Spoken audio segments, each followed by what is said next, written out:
Hello friends, తెలంగాణలోనే అతిపెద్ద road ప్రాజెక్ట్స్లో ఒకటైన RRR ఉత్తర భాగం పనులకు కేంద్రం తాజాగా టెండర్లకు గ్రీన్ సిగ్నల్ ఇచ్చింది. ఈ 161 కిలోమీటర్ల 6 వరుసల ఎక్స్ప్రెస్ వే తెలంగాణకు ఎంత పెద్ద గేమ్ చేంజర్ అవుతుంది? దీనివల్ల ఏ జిల్లాలకు లాభం, ఎలాంటి భారీ నిర్మాణాలు ఇందులో ఉండబోతున్నాయి? 2029 నాటికి నిజంగానే ఇది పూర్తవుతుందా? పూర్తి వివరాలు ఈ వీడియోలో చూద్దాం. హైదరాబాద్ చుట్టూ నిర్మించబోతున్న RRR అంటే రీజనల్ రింగ్ రోడ్ ఉత్తర భాగానికి కేంద్ర ప్రభుత్వం తాజాగా పచ్చజెండా ఊపింది. సంగారెడ్డి జిల్లా గిర్మాపూర్ నుంచి యాదాద్రి భువనగిరి జిల్లా తంగడపల్లి వరకు మొత్తం 161.5 కిలోమీటర్ల మేర 6 లైన్ల గ్రీన్ఫీల్డ్ ఎక్స్ప్రెస్ వే నిర్మాణానికి జాతీయ రహదారుల సంస్థ NHAI టెండర్లకు ఆహ్వానించింది. ఈ ప్రాజెక్ట్ మొత్తం అంచనా వ్యయం దాదాపుగా 9,362 కోట్లుగా నిర్ణయించారు. ఇది పూర్తిగా కొత్త అలైన్మెంట్తో నిర్మించే హై స్పీడ్ కారిడార్. భవిష్యత్తులో హైదరాబాద్ ట్రాఫిక్ ఒత్తిడిని తగ్గించడంలో ఇది కీలక పాత్ర పోషించనుంది. ఈ ప్రాజెక్టును 2 భారీ ప్యాకేజీలుగా విభజించారు. ప్యాకేజ్ 1 గురించి మాట్లాడితే ఇది సంగారెడ్డి జిల్లా గిర్మాపూర్ నుంచి ప్రారంభమై సిద్దిపేట జిల్లా ప్రజ్ఞాపూర్ వరకు వెళ్లే భాగం.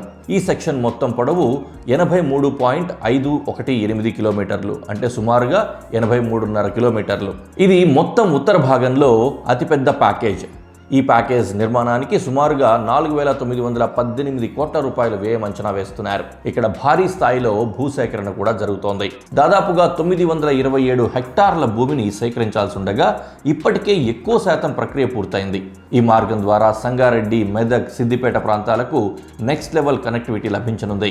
ఇక ప్యాకేజ్ 2 విషయానికి వస్తే ఇది సిద్దిపేట జిల్లా ప్రజ్ఞాపూర్ నుంచి ప్రారంభమై యాదాద్రి భువనగిరి జిల్లా తంగడపల్లి వరకు వెళ్తుంది.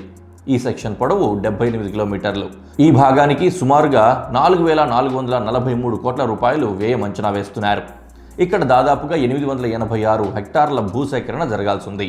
ప్యాకేజ్ 2 ద్వారా యాదాద్రి భువనగిరి, వరంగల్ వైపు వెళ్లే ట్రాఫిక్ భారీగా ఉపశమనం లభిస్తుంది. ప్రత్యేకంగా హైదరాబాద్ నగరంలోకి ఎంటర్ కాకుండానే నేషనల్ హైవేల మధ్య డైరెక్ట్ కనెక్టివిటీ ఏర్పడుతుంది. మొదట ఈ ప్రాజెక్టును 5 ప్యాకేజీలుగా విభజించి టెండర్లు పిలిచారు. కానీ ప్రైవేట్ కంపెనీల నుంచి సరైన స్పందన రాలేదు. దీంతో ఇప్పుడు 2 పెద్ద ప్యాకేజీలుగా మార్చి మళ్లీ టెండర్లు పిలుస్తున్నారు NHAI అధికారులు. జూలై 7 ఉదయం 11 గంటల వరకు బిడ్స్ సమర్పించడానికి గడువునిచ్చారు. జూలై 8న టెక్నికల్ బిడ్స్ ఓపెన్ చేస్తారు. ఈ ప్రాజెక్టులో భారీ స్థాయిలో ఇంజనీరింగ్ నిర్మాణాలు ఉండబోతున్నాయి. 44 పెద్ద వంతెనలు, 127 చిన్న వంతెనలు, 4 రోడ్ ఓవర్ బ్రిడ్జ్లు, 44 అండర్ పాస్లు, 1262 కల్వర్ట్లు, 9 ఫ్లైఓవర్లు, 5 ఇంటర్చేంజ్లు నిర్మించనున్నారు.